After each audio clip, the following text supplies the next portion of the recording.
Welcome to Invisibly Unwell. I'm your host, Paige Lavelle. I've spent the past 2 decades climbing the corporate ladder. I've worked hard to get where I am professionally, but there's a side of me that few are aware of. I am also an autoimmune warrior, an eating disorder survivor, an author, and now a podcast host. My goal here is to educate and empower high-achieving women navigating autoimmune conditions and other chronic illnesses, who at the same time are also dealing with challenges that all high-achieving women face, like disordered eating, perfectionism, and people-pleasing.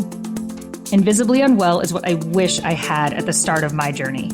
You are not alone. I hope my story and the stories and expertise of my guests will provide you with knowledge and ideas and empower you to share your own story and advocate for the life you've worked so hard to build. Quick disclaimer, this podcast is meant for general information purposes only and should not be taken as a substitute for medical advice, diagnosis, or treatment. Today's guest is Shannon Dolan, a personal trainer and nutritionist in Austin, Texas, who has been voted Austin's #1 nutritionist for both 2021 and 2022. She has a variety of certifications through the American Council of Exercise, including fitness nutrition specialist, health coach, behavioral change specialist, functional training specialist, and Peak Pilates comprehensive instructor. I could add more to that list of certifications, but what truly stands out for me about Shannon is her obsession with helping high-achieving women regain connection to their body. Being a high achiever herself, Shannon knows firsthand what it feels like to constantly push past your body's needs, feel lost and confused about your body and overall health, and getting to your goal feeling depleted versus energized. She's on a mission to change the way that her clients get to their goals.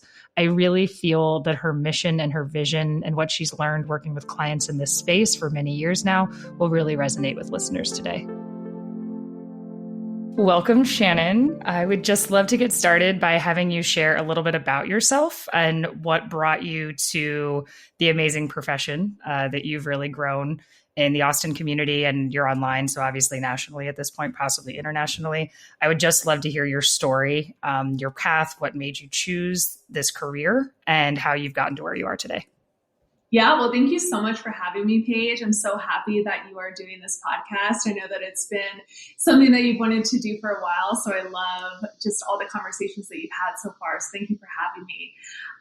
As far as kind of what got me on this path of what I do today, really, how much time do we have? But I think that it's kind of this combination of my own experiences and really being curious about the conversations that I was exposed to in the career path that I was in before. So I started my career as a personal trainer, and being in the fitness world was really interesting for me. And I still do a little bit of personal training on the side, but it helped me really look at the human body in this very curious way. I'm naturally just very curious about how can we better optimize the human body.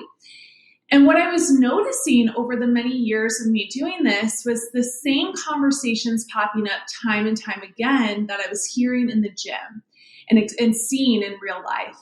These women who are working so hard on their fitness.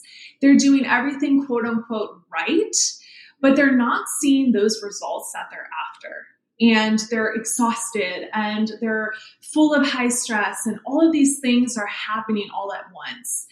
And I personally was kind of going through a similar situation with my own health, feeling just really, tired, but kind of in this space of using my fitness and my nutrition and kind of that gray area disordered approach. And I thankfully kind of found myself at the right place at the right time, where I went back to school for nutritional therapy, because I felt like there was gaps in my education when I got my degree in nutrition around the topic of nutrition and how to really use it in this really beautiful, healing way. So through, those experiences and going through my own healing journey, I just realized wow, there needs to be this bigger conversation, particularly around women's health, about, hey, you're going to have different needs than some of these, male gurus telling you what to do for your fitness and nutrition. And that's okay, right? We have the menstrual cycle that we need to have a conversation about, and how there's different energetic needs during different phases of your cycle.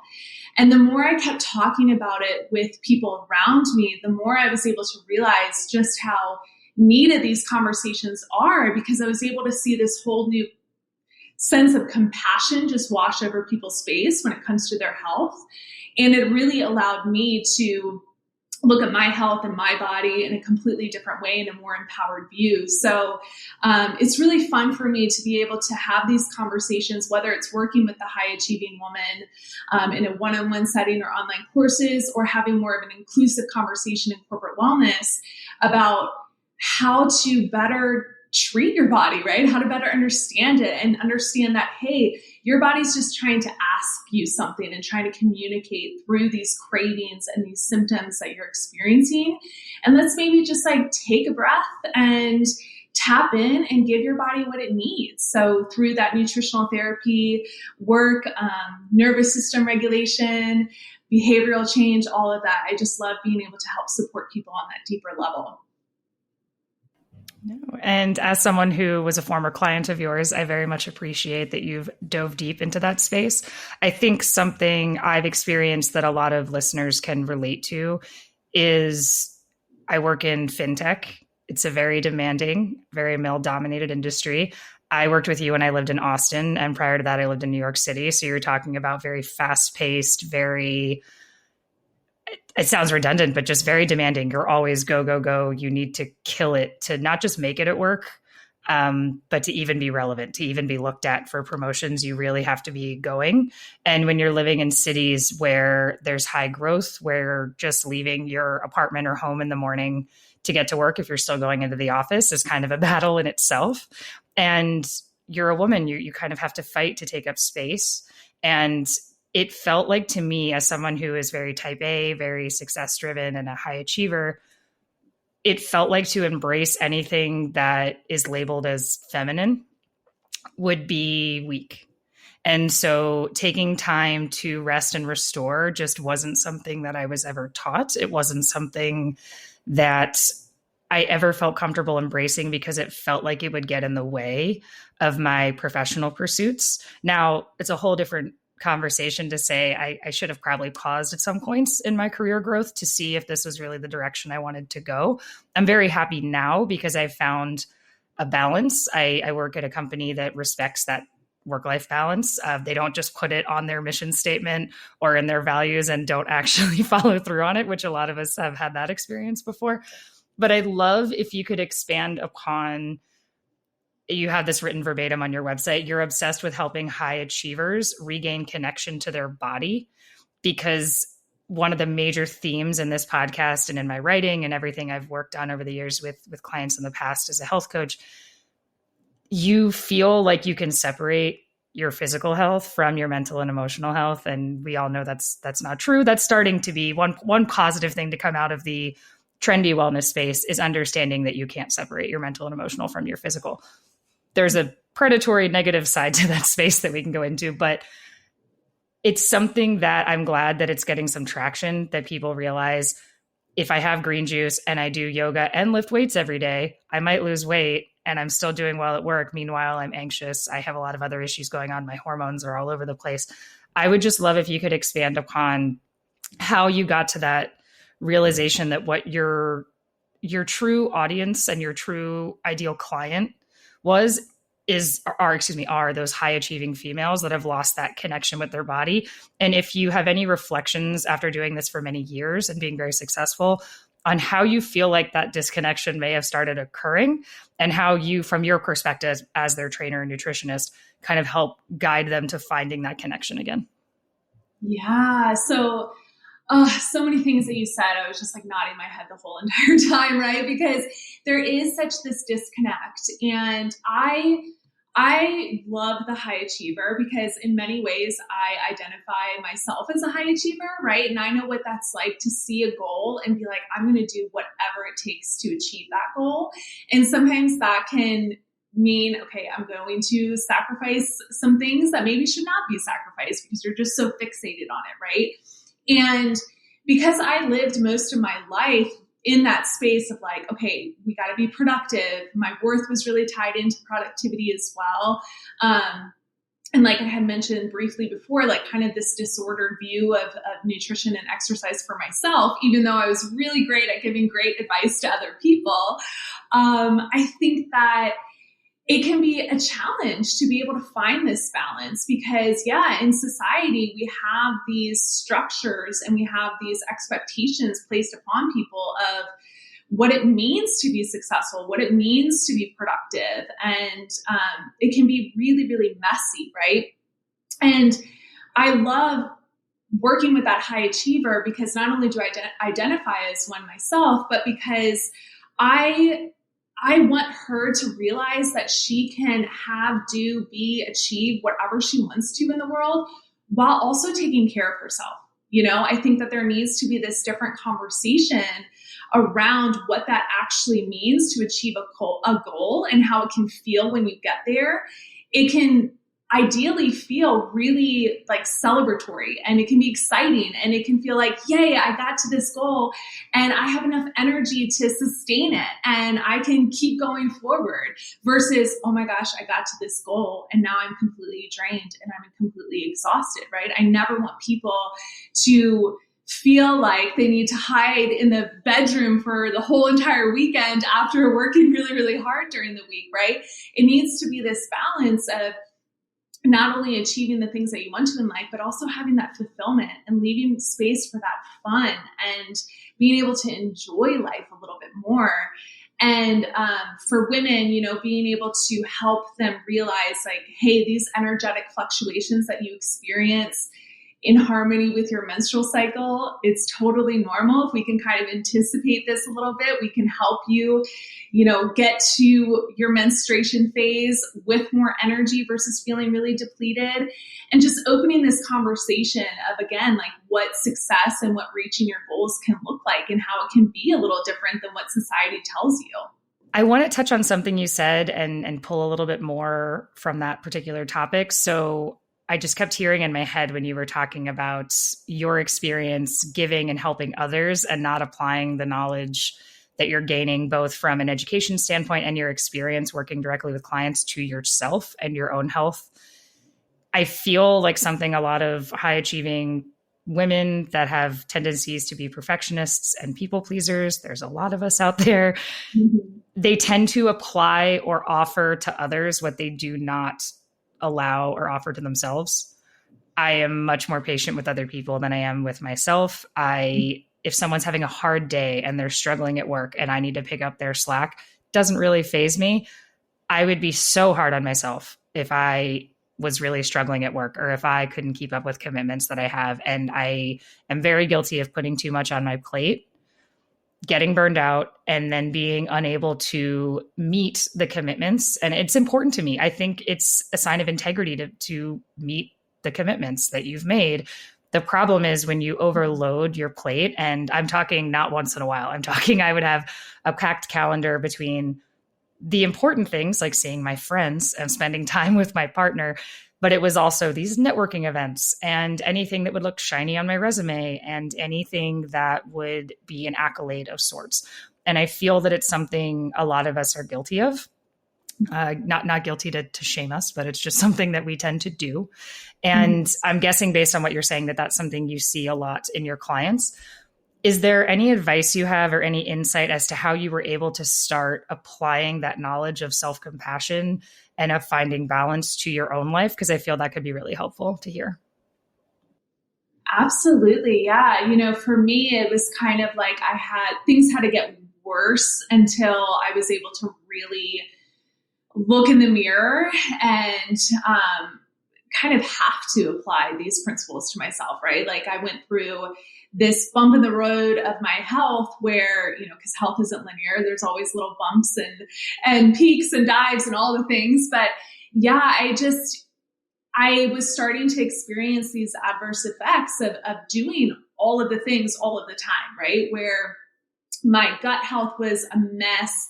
I had periods that were lasting a month at a time, even on hormonal birth control. I was completely just exhausted all of the time. And thankfully, I was back at school for nutritional therapy where I was able to really realize, like, whoa, okay, your body is needing you to take a break. And it can be really challenging because when you're so used to living your life in one way, right, of being this like go, go, go person, when you slow down, it is wildly uncomfortable. Like it feels really uncomfortable to take your foot off of the gas pedal. You're like, whoa, something's wrong. Like what's going on here? It feels so strange. Oh, I invested in multiple fidget spinners when I started doing this because it just felt like I was coming out of my skin if I was just taking a moment to be with myself. So I completely understand what you're saying. Yes, it can be so uncomfortable. And with my clients, I see this all of the time where they are just so compassionate to other people. They're such givers in so many ways in their life, right? Like they're just giving constantly. But when it comes to themselves, it's hard for them to just take a little bit of that compassion. So what I always try to encourage my clients to do, I'm like, well, what would, a friend of yours say if you were going through this? Or what would you say to your friend, And often the narrative is always very different when they come at it from that type of perspective versus just kind of beating up on themselves a little bit, right? And when it comes to just kind of slowing down and getting more comfortable with being uncomfortable in that space, encouraging my clients to just do the things that bring them joy and not judging themselves for it. You're allowed to take up space in life of doing the things that you enjoy to do.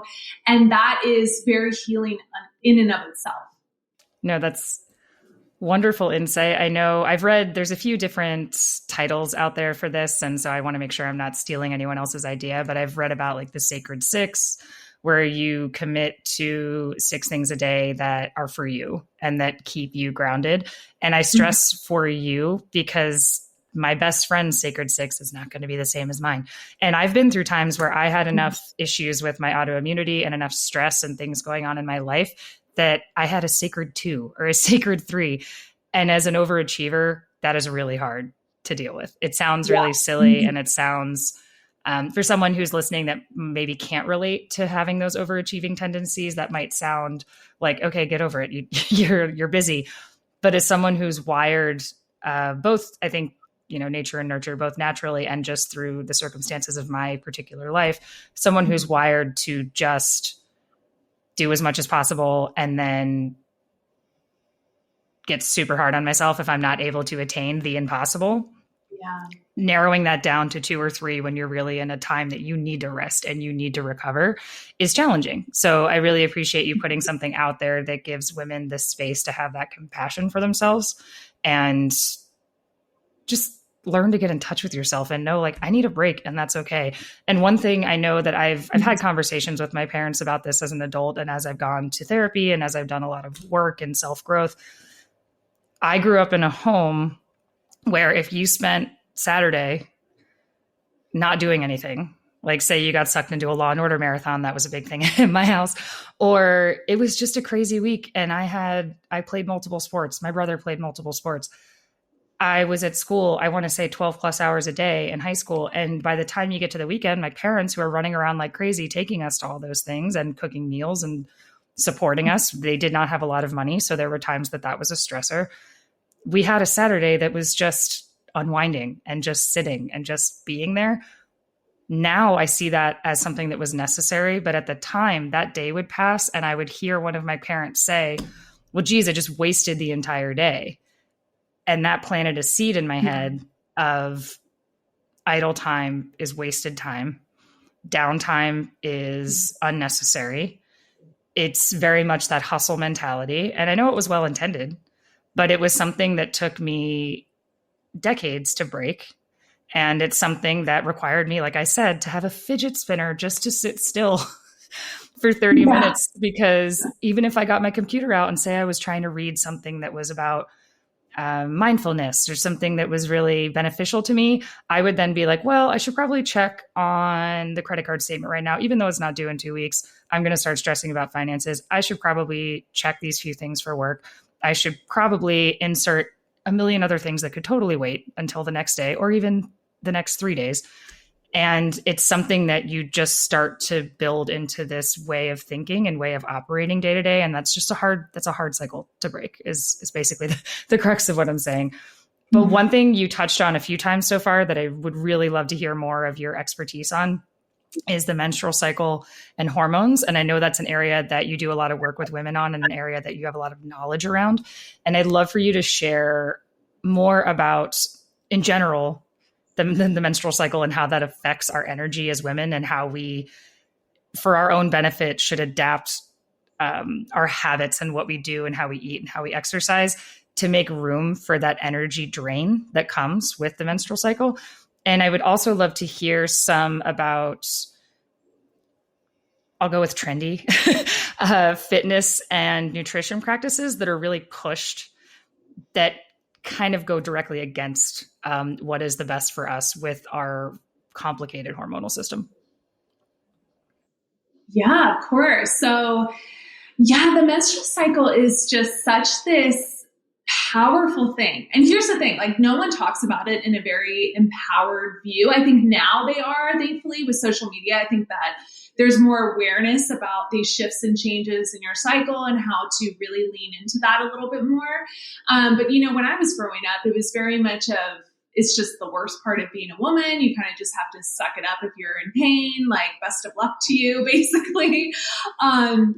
And when I started to do a lot of healing for myself in this area and started to learn more about it and recognize these patterns within myself and be able to then teach these different shifts and changes to my clients, it's like it just opened up this whole new world where, you know, people weren't experiencing this burnout when they got to that menstrual phase, right? They weren't feeling so depleted. They weren't just like crashed out on the couch for days because they needed to recoup and recover.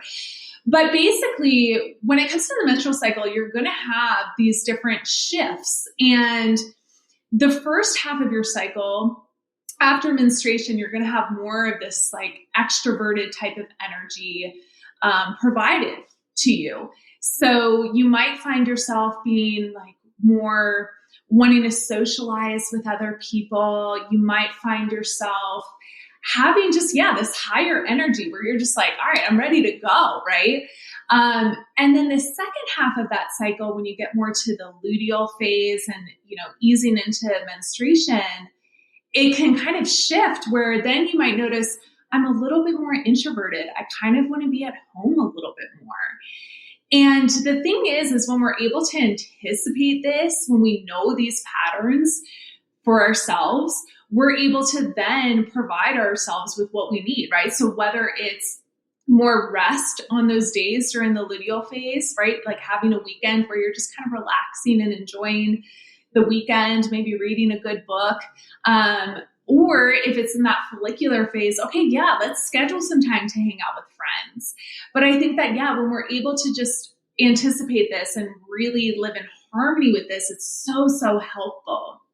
And as far as kind of the way that we do work as a high achiever, thinking of that too, of, okay, when I am trying to create something, when I need to go to a lot of meetings, when I need to do a lot of this extroverted type of energetic stuff in work or my business, making that happen during the time of your phase or your cycle where it's the most energizing can be so helpful for you versus scheduling all of that, you know, in your luteal phase where you're just feeling a little more like, I don't necessarily want to go hang out with a bunch of people and talk about a bunch of things all at the same time. But when it comes to like nourishing yourself and the nutrition and fitness components of this, you know, listening to your body will tell you a little bit more of what it needs. And I think that it's hard in today's world of social media. While there are so many great things about it, I think that it can be really challenging because there tends to be this all or nothing type of approach or this one size fits all type of approach to things. And that's just not the case, right? Menstruating women are going to have different needs than a bodybuilding man, and that is okay, right? And if we can kind of take a step back and be able to zoom out from that and also kind of look at people individualized and look at their bio individuality and their resources that they have available to them, I think that it can be more of this empowered conversation versus, oh, you're not on this diet, you're doing it wrong. So yeah, there's so many different like murky areas when it comes to the fitness and nutrition worlds, and talking more about, the specific needs of menstruating women. But I think that if we can just kind of check in with ourselves and what does feel good energetically, I think that can reveal a lot and help us find the right path for ourselves. Great to hear. I feel like this might only pertain to people that are closer to my age range, but I'm in my late 30s. When I was coming up through adolescence, periods are not something that you talked about. Now it just seems like it's becoming a much more open, I don't know if I go as far as say inviting, but it's definitely something that's not as taboo. And it was something that growing up, I felt like I had to hide and just deal with. Sure. And you would get laughed at if you were even like carrying a tampon and I swam and danced, that was what you had to use. And it was something that I remember they came out with the ones that were retractable, so you could hide them in your hand. And that was a game changer. The fact that they had to do that just so that women would not be laughed at is crazy. Yeah, and you think about that and it was so taboo. Yeah. So it's not like I'm just going to sit down at a random dinner and be like, let's talk about our menstrual cycle. It's something that I still think I have lingering hesitation there, just from the way I was raised and the environment I grew up in the late 90s, or I guess all of the 90s and the early 2000s. And it's something that I'm so thankful that it's a more comfortable topic to broach, especially when you're talking about health and from a mental, emotional, and physical standpoint, since obviously our menstrual cycle affects all of that. And something that I do know that you do work in that I can't wait to hear more about is corporate wellness. So I have a job with a large corporation. I have worked in corporate America for, God, what year did I graduate? Almost 20 years now. It's crazy to think about that. I guess 15, 16 years. It's something I've seen evolve, both at smaller companies I've worked at, and most of my career I've worked for rather large organizations. And it's something that I'm excited to see, at least in the tech space where I've been for quite some time, more of a focus on women's health, coverage for things like fertility treatment and things that if we as women are going to be in these demanding, stressful, ever-changing environments, tech is one that's constantly changing. I could be working on a project really... I'm going to edit this part out because I'm like, bleh right now. I could be working on a project and giving it my all and working long hours. And I'll come into work one day and it's like, nope, project's nixed, working on something else. And learning to have the resiliency in that space is something that a lot of women face. There's not a lot of room in the corporate world for things like adjusting to your menstrual cycle, making sure that you have the energy to bring to the table that day, because business goes on. Days continue, projects continue, everything changes all the time. And you have to keep up if that's the career space that you've chosen, which I have. So what I'm curious about is you do a lot of work in corporate wellness, and it's something that I think is evolving for the better. I feel like there's more room and more support for women who are choosing to make their career a priority, who may delay having kids, who may have some of these health issues, especially the ideal audience or the ideal customer, if you will, that I write about and talk about are these high achieving women who struggle with these invisible issues like hormonal issues, autoimmunity, some disordered eating, things that you can't easily see. These are women that are working for these companies that would rely on corporate wellness evolving to really provide support for them. So I'd love to hear about your experience working in the corporate wellness space and if you feel like it's changing in a positive direction. Yeah, so I want to just touch on for a second how there isn't a lot of space for, women to cycle sync within the corporate world, right? And I do run into this with some of my clients who are more in the corporate setting, and they're like, yeah, in an ideal world, I would have all of these meetings scheduled at the, first half of my cycle, but I just can't do that. So what I always like to do is just help them with, okay, well, after work, right? What can we do to really nourish and support you after work that feels in alignment with what your body needs? But as far as like corporate wellness as a whole, what's really interesting is during the pandemic, right? In 2020, 2021, it was really, I think a lot of corporations were starting to bring in a lot of these wellness initiatives because it was needed, right? It still is very needed, but I think that it was very much more a center focus. And it was great to see all of these companies really want people to come in and talk about how to better support, whether it's your mental health or your physical health. Now there has been a little bit of a shift where it doesn't seem quite as center focused, which is a shame, but I think it is still growing and evolving. I think there is still space being made for it, which I love to see. And just helping people, learn how to support themselves in a better way, right? Because I think that we just know now we have so much more science to back it up about, hey, when people are supported, when their nervous systems are supported, when they are able to really take care of themselves, to disconnect from work for a little bit, like that yields huge results in terms of productivity. So I'm excited to see this continuous evolution of corporate wellness. And I hope that more and more companies really have this be a center focus for all of their employees, because I think that it is so needed and so beneficial. You and me both. I'm excited to see, hopefully, fingers crossed, I'm excited to see it continue to evolve, because at least in the 10 years I've been in tech, I've seen it evolve exponentially since I made the switch. I was in banking prior to being in fintech. Obviously, you can see where there's a similarity there and why I made that career transition.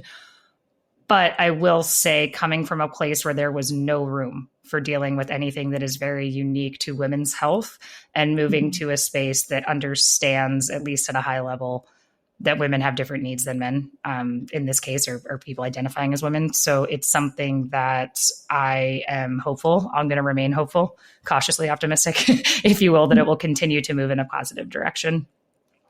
So something I would love to expand upon is, you do share that in the past, some of your behavior around exercise and nutrition was disordered.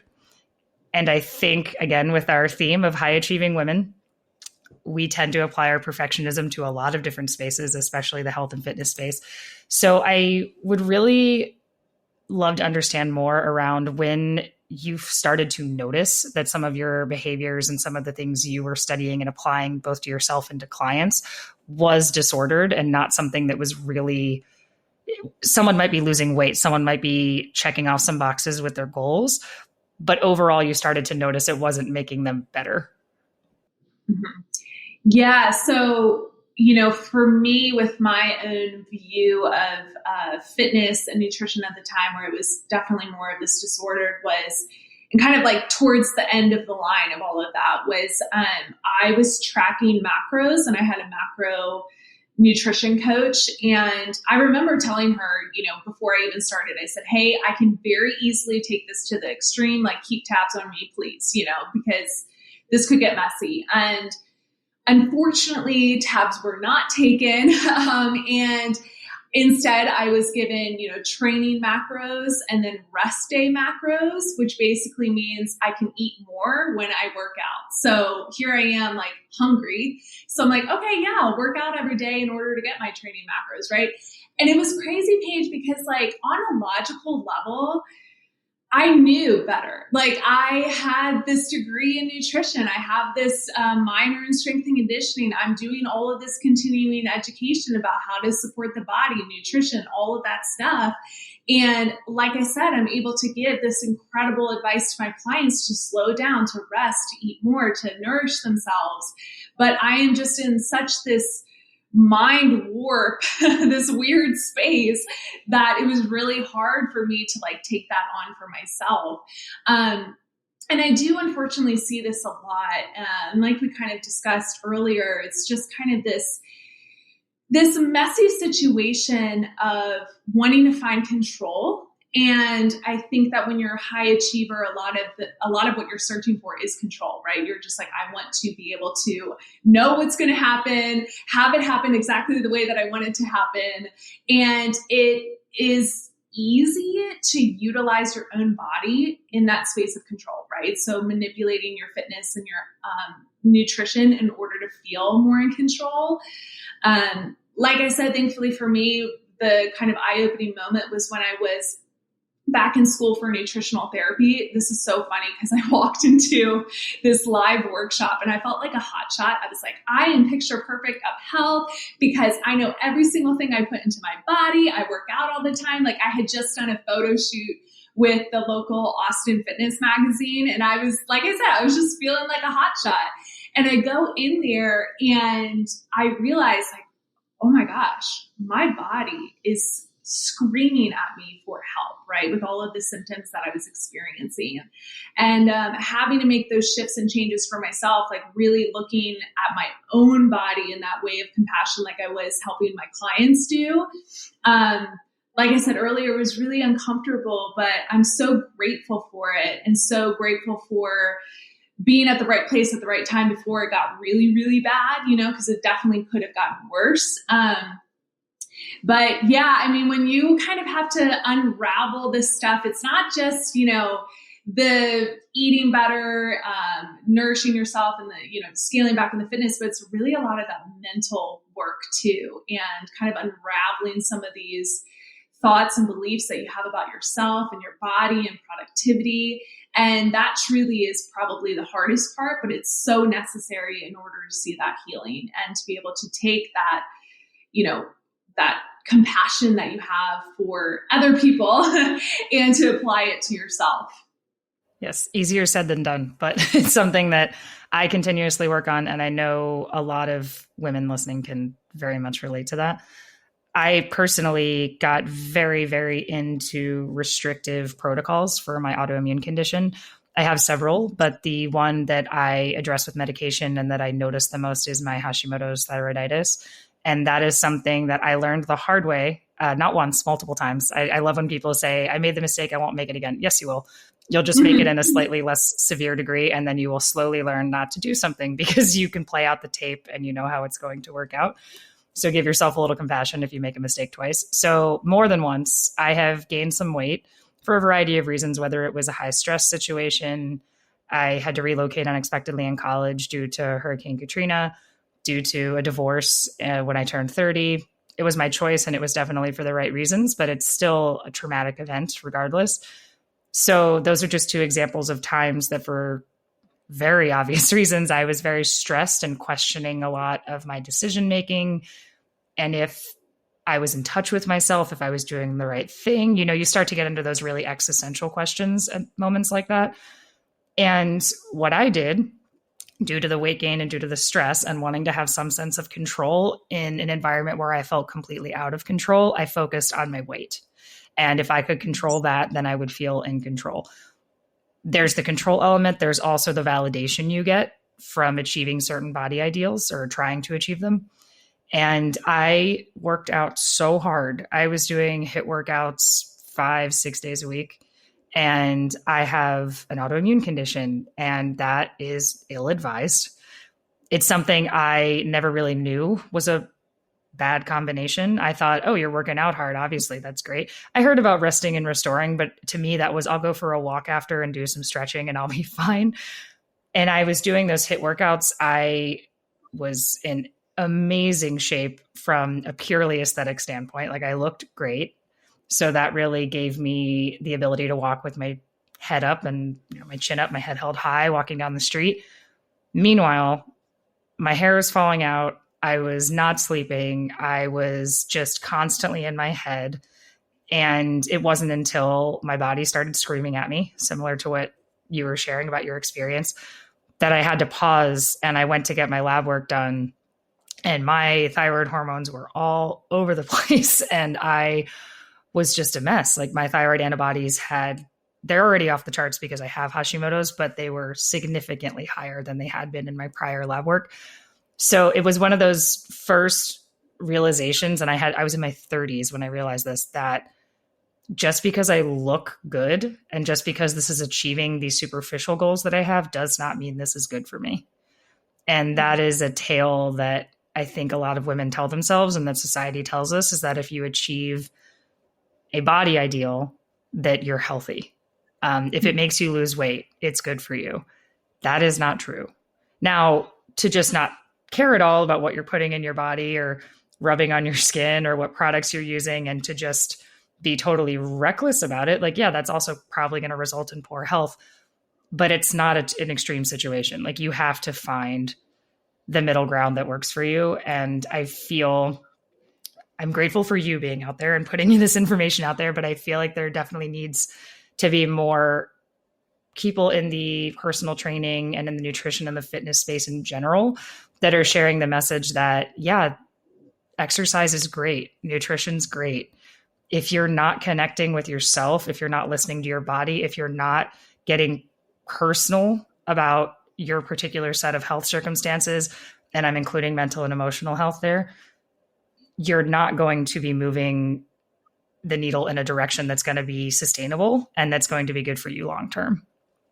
So is it something, out of curiosity, I don't know if it's my own special brand of issues, but is it something that you've noticed is a bit of a struggle or a hurdle to get over with your clients that are these high achievers, to kind of release a little bit of that control and ease into the rest and restorative part of reaching towards a goal of better health? Yeah, it can be really a challenge. And one thing I wanted to just touch on based on what you were saying, that whole body image component of it is so real, right? And having that negative body image, that was really like a big root of a lot of my issues. It stemmed from poor body image, because there was lack of conversation about like empowerment in the body. So therefore it just kind of festered for many, many years until it eventually just snowballed. And when you go through these different experiences, like I went through hypothyroid and the fatigue that comes with that and the shift in your body composition that comes with it. It's like, oh my God, what's going on? Right. And it can be really challenging, right? But still coming from that space of compassion is so necessary. So yeah, getting back to like the allowing my clients to kind of get to that space of rest and allowing themselves to do that, it is really hard. And when we're talking specifically in the fitness world, for my personal training clients, I would have people that would come to me and they're like, yeah, I want to do this hard workout, blah, blah, blah. But it's like their body is clearly giving them all of the signs that that's not what we should do today. And thankfully in my career as a personal trainer, I was kind of known to be that trainer that's like, absolutely not. Like we're going to kind of slow it down a little bit and we're going to ease into this a little bit more. And sure, you kind of get a little bit of that pushback. The best you can do is just educate and to provide your clients with what they need so that way they walk out of the session feeling better. But, I know that I'm not for everyone, right? I know that sometimes people aren't at that space yet where they can hear that they need to slow down and really apply it. And for me, it becomes a challenge because I'm like, listen, the way that you're going to see the results that you actually really want is to slow down. And I know it's really, really uncomfortable. So sometimes it's a matter of let's just plant the seed and not have any judgment around it, right? Like I'm not judging these people for not being able to take it because I couldn't take it for the longest time either, right? It wasn't able to grow for the longest time for me. But sometimes it is. Yeah, let's just plant the seed. Let's give the tools. Let's help them as best as we can. And if it really isn't able to be applied until later in their life, and then they come back to me and they're like, oh my God, it helped so much to slow down. You were totally right. I'm sorry I didn't listen, whatever it is. That's fine. I just want them to be able to recognize that it's not a weakness to need to take rest. Everyone takes a rest, right? Athletes are taking a rest. I think that when we're able to really look at it in that perspective, it again allows us to feel a little bit more human and to know that it's okay at the end of the day. I feel like I should put that on a sign above my home office desk, just that it's okay to rest. It's something that I realize, obviously, that's part of the reason I was so excited to have you on the podcast and very much a part of my message. It's still something that's hard to apply. There's still times that I move into that default state of perfectionist gold star collector. And I would love to think that will just go away, but I think it's something that I'm meant to continue to work on and meant to share to help others who might be a few steps farther behind me on that path of realizing it's okay to rest. It's okay to have downtime. Failure, which used to be the scariest word in the world to me, is a requirement to really achieve the success that you're meant to achieve in life. So learning your missteps, learning that it's okay not to do it perfectly the first time, learning, as I stated earlier, you're probably going to make the same mistake or a similar one a few times before it really hits home. There might be some exceptions to that, like not touching a hot stove, but mistakes that are more nuanced and more about decisions you make around work or relationships, things that are complicated. I just want to put the message out there that it's going to take some trial and error. You're not just going to realize, oh, this is wrong, let me be perfect about it the other way, and just be able to stick to that path. So I appreciate you sharing that there are clients who it's hard to get them to move that direction and to embrace rest, and that it just kind of is leaving it to them by planting that seed and letting it grow and having them foster it on their own, that you really see the change take place over the long term. So one question I have, is there I know that fitness and nutrition is super personalized, so I would never want you to say anything that's specific to be applied at a broad audience. But what are some of like the most high level, just universal takeaways and things you've learned from being in this profession and in this field for so long that a high achieving woman can apply, whether it's in her mindset or just in how she approaches exercise and nutrition, that would really help them get off that perfectionism type A path that so many of us have been on for so long? Oof, yes. So as far as the perfectionism around it all, especially as it relates to nutrition, I think that there's just such this scarcity mindset that happens with nutrition very frequently. And what I always like to remind my clients is, hey, we're going to add stuff in. Let's look at really adding, right? Because for the most part, like so many women are under eating. They're not, providing their body with what they really need. And the first instinct, if you want to like lose weight or anything like that, is to just like cut things out. But I think that it's just a matter of, well, let's shift our perspective in incorporating more of this really nourishing good stuff, right? Like the produce and the quality nutrition, and doing the best with what we have access to. As far as the fitness component too, just as kind of a broad umbrella, I always really recommend my female clients to follow more of this like bodybuilding strength training approach.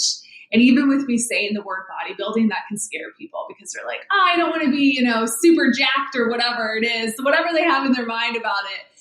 But what I mean by that is there's going to be rest breaks integrated. You're lifting weights and then having to rest in between your sets. And again, that's a great way to make sure that, you're still working out, you're still getting these benefits, but that rest is integrated in there because it has to be, right? If you're trying to lift heavy weights and then go right into the next thing and do more of that, it's going to be very depleting. So coming at it from more of this space of this abundance, right? Not only of the nutrition, but this abundance of, let me lift these weights, let me support my body in a way that feels really good and empowering versus like just depletion, And I think that if we can shift our perspective with that, it can yield these massive results for long term. That's great advice. And as someone who struggles with the black and white thinking and that perfectionism piece, it's something that I think really takes time to sink in. But it's great to hear someone who focuses on this as their profession. This is what you do. I would love to do this full time one day. This is not what I do all the time. This is something I feel very passionate about spreading awareness of for women who are struggling with this perfectionism tendency. They have health issues. They have disordered eating. Some of us, as far as having a full-blown eating disorder, which I did have, but you tend to approach life from this black or white. I have to go all out or it's nothing. And there's very little room in our psyche until we really take a look in the mirror and decide to do the work on ourselves, see where it came from, but more importantly, apply some changes that help you get to a middle ground, to a gray area with flexibility, to really be open to incorporating things like rest, to be open to looking inward rather than doing everything we possibly can to distract ourselves from having to go inward. That's where the fidget spinner came in, because not that long ago, I'd love to say a decade ago, but not that long ago, if I had quiet time, my brain got really loud and I did not like what was going on. So I would find something to do with my friends. I would go to happy hour with whoever answered my text first. I would join yet another networking professional organization. I would go to another HIIT class, even if I had been to one less than 24 hours before, because they'll say you can only come once a day. They don't check what time of day you come. So you can totally just go kill yourself at the gym if you want to disregard kind of what's going on up in the headspace. So I'm being very vulnerable here. It's hard for me to admit that these things go on in my head because I have a very professional veneer and I've worked very hard on my image from a career perspective. But I think this is something that so many women feel and deal with. And it's something that I just want to put out there because I don't want them to feel like it's their own special brand of problems, that there's a lot of people out there that can relate. So I really appreciate you sharing all of that, especially the scarcity mindset, because I think that trend, I don't even know if I'd say it's a trend, because as long as I can remember, the diet and fitness space has a scarcity mindset behind it. It just evolves as to what the focus is. And I think that plays into that black and white thinking. It sets up this like, ooh, that appeals to my all or nothing mentality. And that totally appeals to my achievement obsession.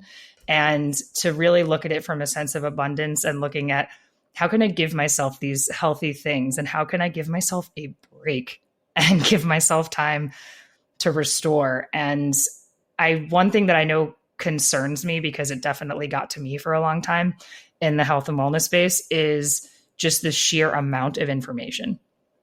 Not just the volume of it, but there's so much that conflicts with other methods, other exercise routines, other recommendations. And if you are a high achiever, you tend to go down a rabbit hole when you look at these things because you want to find the best way. You want to optimize, right? That's how our brain works. So you go and you seek and you seek and you seek, and then you get all this conflicting information. You get stuck in analysis paralysis. You don't make any changes. You're now stressed out about the fact that you haven't found the perfect solution. So the abundance mindset is such a positive way of looking at it. And it's something I want to incorporate more in my own life of I'm just trying to add good things in. I'm not trying to just cut myself off from everything that brings me joy because, quote, that's going to fix me. And I really appreciate you saying that. That definitely resonated with me a lot. Yeah, well, and also like, I think that just kind of looking at the results that you're trying to get, like you want these to be long-term, right? So why not approach the things that you're doing for your health in this more long-term space, in this more abundant space too. And like you said, with this all or nothing, I mean, that goes for so many different things in the health and wellness space, right? Like it's like functional versus modern medicine, or, you know, this diet versus that diet. And it is really overwhelming. And sometimes I'll even scroll through my TikTok or Instagram feed and I'm like, I feel overwhelmed. I can't imagine people who don't have this education to really be able to decipher what's, you know, the right path. Going through their own social media, it can be so overwhelming, but really, you know, it's just one of those things where I think you kind of have to navigate it in the space of what feels good for you. And I always like to just help my clients like settle in, get the information that they need to get, and then make the best decision with what works and feels good for them. And again, being more in this abundant mindset versus this scarcity, really short-term type of mindset. I love that, especially the finding what works for them. Because I think a big problem a lot of us have is we've lost that trust in ourselves and we're looking for external expertise, external validation, anything outside of us to just point us in the right direction and ideally the fastest way to get from point A to point B to where we want to be. And having to learn to have that connection to your inner guide. And as you know, you have at the very top of your about page on your website, regaining that connection to your body and learning to trust your body and learning to have your best interest in mind from an internal perspective rather than external. And I think that's just a huge void out there for a lot of us that are just kind of seeking this quick fix in that space. So thank you so much for everything that you shared today. I know all of it will resonate so much, and I have lots of little takeaways for myself as well. I would really love to take a moment. If anyone would love to connect with you, follow you, or work with you, where can they find you? Yeah, so you can follow me. Health with Shannon is my tag on TikTok, Instagram, even Pinterest. And then you can check out my website. I have so many free articles that people can read and different resources. It's healthwithshannon.com. And I just love hearing from people. So definitely no one hesitate to reach out. Well, thank you so much, Shannon. I am so honored that you took the time to be on the podcast today. Thank you, Paige. Thank you so much. I really hope you enjoyed this episode of Invisibly Unwell. If you like the show, I'd greatly appreciate if you followed it. And if you left a review on Apple Podcasts, Spotify, or wherever it is that you're listening. This allows me to keep the show going and to continue to bring on incredible guests to share their stories.